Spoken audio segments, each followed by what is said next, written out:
Good morning. কেমন আছো তোমরা সবাই? আশা করছি তোমরা সবাই খুব ভালো আছো, সুস্থ আছো, যেখানেই থাকো না কেন। আর আমিও তোমাদের ভালোবাসায় ভালোই আছি। আর আজ হলো বৃহস্পতিবার, এখন বাজে সকাল 9টা। আর আমি চলে এসেছি রান্নাঘরে। আমার বাসি কাজ সব করা হয়ে গেছে। তো আজকে চিকেন রান্না করব, সেই জন্য চিকেনটাকে ধুয়ে ম্যারিনেট করে রেখে দিয়ে যাব। কারণ আমি পুজো দিতে গেলে 2 ঘন্টা মতো লেগে যাবে, পরে এসে আর ম্যারিনেট করা হয় না। তো সেই জন্য আমি চিকেনটাকে ধুয়ে ম্যারিনেট করে রেখে দিয়ে ওদের জন্য টিফিন করে দিয়ে তারপর আমি চলে যাব স্নান করতে। তো এখানে চিকেনটা আমার ধোয়া হয়ে গেছে, আমি এবার চিকেনটাকে ম্যারিনেট করব। নিয়ে নিলাম টক দই, আর দেব স্বাদ মতো নুন, দিয়ে দেব পরিমাণ মতো হলুদ গুঁড়ো, আর দেব সামান্য লঙ্কার গুঁড়ো। যেহেতু আমি কাঁচা লঙ্কা বাটা দিয়ে রান্না করি, তো কালারটা একদম সাদা সাদা হবে, তো সেই জন্য একটুখানি লঙ্কার গুঁড়ো দেবো যাতে ঝোলটা একটু লাল লাল হয়। আর দেব সামান্য পরিমাণে জিরে গুঁড়ো, এই দেব। আর দেব সর্ষের তেল। ব্যাস, এই দিয়ে আমি মাংসটাকে ম্যারিনেট করে রাখবো। এখন আদা রসুন বাটাটা আমি দিচ্ছি না, কারণ এখন রসুন ছাড়ানোর আমার আর টাইম নেই। রসুন ছাড়াতে গেলে আমার অনেকটা দেরি হয়ে যাবে, সেই জন্য রসুন আদাটা পুজো করে এসে রসুন আদাটা পেস্ট করে আমি একবারে এর মধ্যে ঢেলে দিয়ে মাংসটাকে কষিয়ে রান্না করে নেব। তো এইগুলো দিয়েই আমি ম্যারিনেট করে নিলাম মাংসটাকে ম্যারিনেট করে আমি রেখে দেবো, থাকুক মাংসটা। এর মধ্যে নুন ঝালটাও পরিমাণ মতো দিয়েছি, এটাও ঢুকে যাবে। আর আদা রসুনটা ওটা পরে দিলেও কোনো ব্যাপার না। তো হয়ে গেছে আমার চিকেনটা ম্যারিনেট করা। এইবারে আমি টিফিন করতে চলে এসেছি। আমি আজকে রান্না করব, ওদের জন্য জলখাবার করব ডিম পাউরুটি। তো স্লাইস রুটি না, সেই জন্য আর ডিম টোস্ট বললাম না, এগ টোস্ট বললাম না, ডিম পাউরুটি করছি। পাউরুটিটাকে আমি প্রথমে বাটার দিয়ে এপিট ওপিট করে ভালো করে ভেজে নেব। শুকনো ভেজে নিলে না অতটা ভালো লাগে না খেতে, বাটারে ভেজে নিলে খুব ভালো লাগে। তো সেই জন্য ভাবলাম বাটার দিয়ে ভালো করে একটু এপিট ওপিট করে ভেজে নিই। তো সব কটা রুটিকে আমি ভালো করে বাটার দিয়ে এপিট ওপিট করে ভেজে নেব। তারপরে যেরকমভাবে সবাই ডিম টোস্ট বানায় সেরকমভাবে ডিম টোস্টটা বানাবো। ঠিক আছে? তো সবগুলো রুটি আমি ভালো করে ভেজে নিলাম এপিট ওপিট করে। আর এবারে আমি রুটিগুলো দেখো ভাজা হয়ে গেছে, তো আমি এবারে রুটিগুলো সব কটা তুলে নেব। তুলে নিয়ে আমি অমলেট করে যেভাবে সবাই টোস্ট করে সেভাবে টোস্ট করে নেব। তো সব কটা রুটি আমার ভাজা হয়ে গেছে। কড়াইতে দিয়ে দিলাম ফেটিয়ে রাখা ডিম। তো ডিমের মধ্যে আমি দিয়েছি টমেটো কুচি, কাঁচা লঙ্কা কুচি আর পেঁয়াজ কুচি। টমেটো কুচি দিয়ে ডিম টোস্ট ডিম টোস্ট করলে খুব ভালো লাগে খেতে, একটু টক টক লাগে খেতে, তো খুব ভালো লাগে। তো সেই জন্য একটু টমেটো কুচি দিয়েছি। আর ডিম টোস্টগুলো ওদের জন্য করে দিলাম, ওরা খাবে। আর যেহেতু বৃহস্পতিবার আমি ডিম টোস্টটা খাবো না, তো আমি সেই জন্য ওদের করে দিলাম, ওরা খাক। আর আমি খাবো লুচি সুজি। কাল রাতে সুজি করেছিলাম। তো সেই লুচিরই খানিকটা ময়দা মাখা রয়েছে ফ্রিজে, তো সেখান থেকে আমি 4টে লুচি ভেজে নিয়েছি। আর ওই বাসি সুজি ছিল, সেটাই আমি খেয়ে নেবো। কারণ যেহেতু বৃহস্পতিবার ডিম পেঁয়াজ রসুন এসব খেয়ে পুজো দিতে যাব, তো সেই জন্য আমি একটু লুচি সুজি খেয়ে নিলাম। না খেয়ে তো অতক্ষণ থাকা যায় না, বৃহস্পতিবারে পুজো করতে জানোই অনেকটা টাইম লেগে যায়। ঠাকুরের বাসন মাজা, ঠাকুর ঘর পরিষ্কার করা, এগুলো করতে করতে অনেকটা টাইম লেগে যায়। তো সেই জন্য একটুখানি টিফিন করে নিয়ে আমি চলে যাব। তো ডিম টোস্ট হয়ে গেছে, ওদের দিয়ে দিলাম, ওরা খেয়ে নিক। আর আমি এবারে স্নান করতে চলে গেলাম। ঠিক আছে? পরে আবার তোমাদের সাথে দেখা হচ্ছে।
করছি তোমরা সবাই খুব ভালো আছো, আমিও খুব ভালো আছি। আর আজকে হলো বৃহস্পতিবার, এখন বাজে সকাল 11টা, 11:30 মতো বাজে। আর আমার পুজো করা হয়ে গেছে, এইমাত্র পুজো কমপ্লিট হলো। আর এখন নিচে যাবো, সোজা নিচে গিয়ে রান্না বসাবো। আর আজকে রান্না করব চিকেন।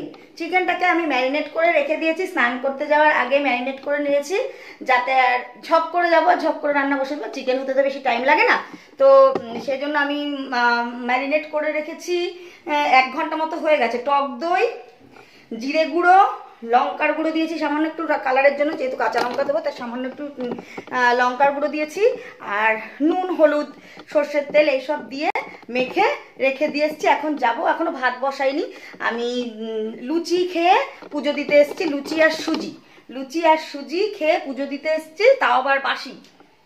মানে কাল রাতে করেছিলাম সুজি, সেই সুজি ছিল, সেই সুজিটা খেয়েছি। সে যাই হোক, এবার সোজা নিচে যাব। আর নিচে গিয়ে রান্নাটা ঝপ করে বসিয়ে দেবো। আগেও বলেছি যে পুজো চলে এসছে, তো প্রতিদিন বেরোতে হবে, একটু একটু করে শপিং করতে হবে প্রতিদিন, কারণ একবারে সব কিছু কেনাকাটা করতে গেলে অনেকটা টাইমের ব্যাপার, অতটা টাইম একদিনে দেওয়া সম্ভব নয়। সেই জন্য আজকে আবার একটু বেরোবো, আর সেই জন্য ঝপ করে রান্নাটা করবো, ঝপ করে রান্না করে বেরিয়ে যাবো। রান্নাটা করে কেনাকাটা করতে যাব। তাহলে চলো, রান্নাঘরে এসছি আজকে, রান্নাটা ঝটপট করে নেব। আমি এখনো ভাতও বসাইনি, ভাতটাও বসাবো একবারে।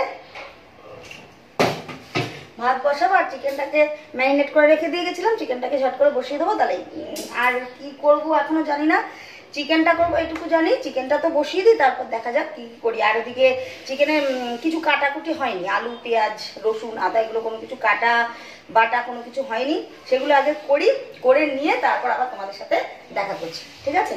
তো চলো।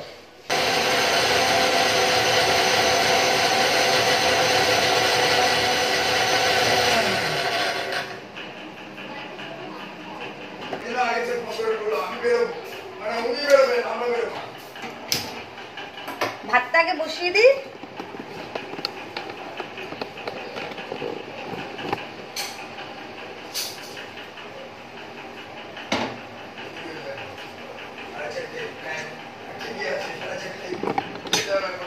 ভাতটা হোক, ততক্ষণে আমি কাটাকুটিগুলি কমপ্লিট করে নিই, ঠিক আছে? কাটাকুটি কমপ্লিট করে নিই, তারপরে রান্নাটা বসাবো। ভাতটা এখানে হচ্ছে। আমি এই যে চিকেনটাকে এগুলো সব দিয়ে ম্যারিনেট করে রেখে গেছিলাম, বললাম কি কি আছে। আর এর মধ্যেই আমি মশলা বানিয়ে নিয়েছি, এই যে আদা, রসুন, কাঁচা লঙ্কা আর টমেটো, এই। আর এখানে আলু, পেঁয়াজ কুচি সব দিয়ে দেবো। আলুটা ভাজবো একদম, কোনো পেঁয়াজ ভাজাভুজি সিন নেই, একদম জাবরের মতন রান্না করে ফেলবো, তাড়াতাড়ি রান্না হয়ে যাবে। আর করবো পেঁয়াজ দিয়ে ভাজা, একটু বেগুন দিয়েছি, কারণ পরবর্তীতে তেমন একটা ঘাসের মতো খড়খড় করে না, একটু বেগুন দিয়েছি, তাহলে একটু গামাখা মতো হবে, সেই জন্য।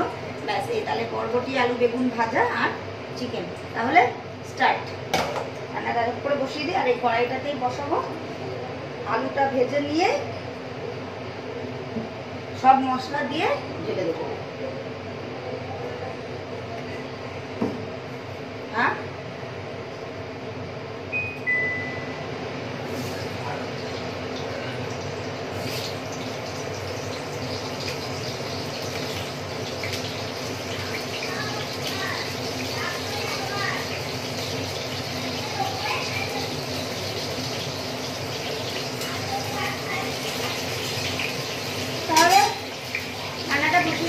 আর এদিকে আমার ভাতটা হয়ে যাক, গরম গরম ভাত নামবে, একসঙ্গে মাংস সব একসাথে হয়ে যাবে, খাবো, খেয়ে দিয়ে বেরিয়ে যাবো। আর কীভাবে জাবর মাংস, জাবর কোনো বসিয়ে রান্না হবে না। পেঁয়াজ ভাজো, টমেটো কষাও, মশলা কষাও, ভালো করে ওসব কিছু হবে না।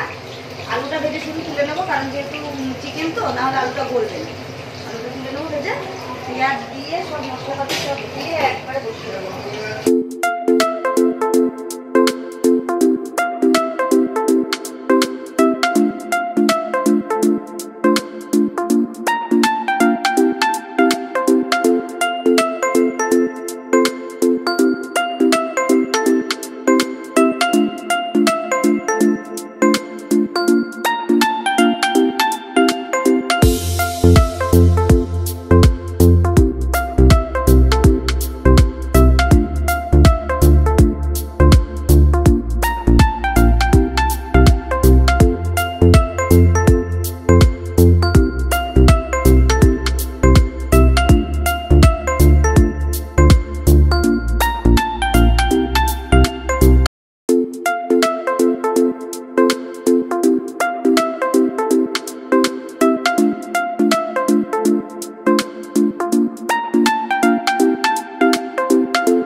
পেঁয়াজ দিয়ে ভেজেছি, এটা মাংসটা এরকম ঢাকা দেওয়া অবস্থায় থাকুক খানিকক্ষণ, তারপর এসে গ্যাসটা একটু ঠান্ডা হলে তারপরে গ্যাসে মুছবো। আর বাসন অর্ধেক মাজা হয়ে গেছে এই যে, আর দু একটা আছে ওগুলো পরে মাজবো।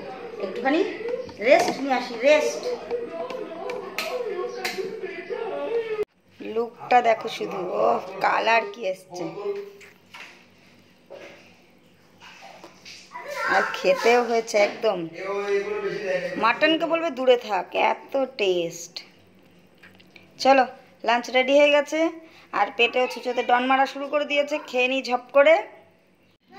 লাঞ্চ দেখে নাও, গরম গরম ভাত, চিকেন, আলু দিয়ে ঝোল, কাবটি আলু বেগুন পেঁয়াজ দিয়ে ভাজা, ব্যাস আজকের এটাই লাঞ্চ। আর এখন ঝপ করে খেতে বসে পড়বো। বেরিয়ে পড়েছি, এই যে মাছ নিয়েছি, মাছটা পরবো একটু পরে। তো শপিং করতে যাচ্ছি, কিছু কেনাকাটা করে নিয়ে আসি, ঠিক আছে? আর ওখানে গিয়ে তোমাদের সাথে আবার দেখা করছি। আর প্রচণ্ড রোদ, আকাশটা দেখে মনে হচ্ছে সেই পুজো পুজো ভাব, এগুলোর মতন মেঘ। আর এই যে দুজন,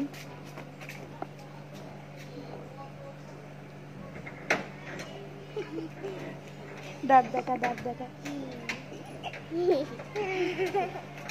চলো ওখানে গিয়ে আবার তোমাদের সাথে দেখা করছি, ঠিক আছে? চলো।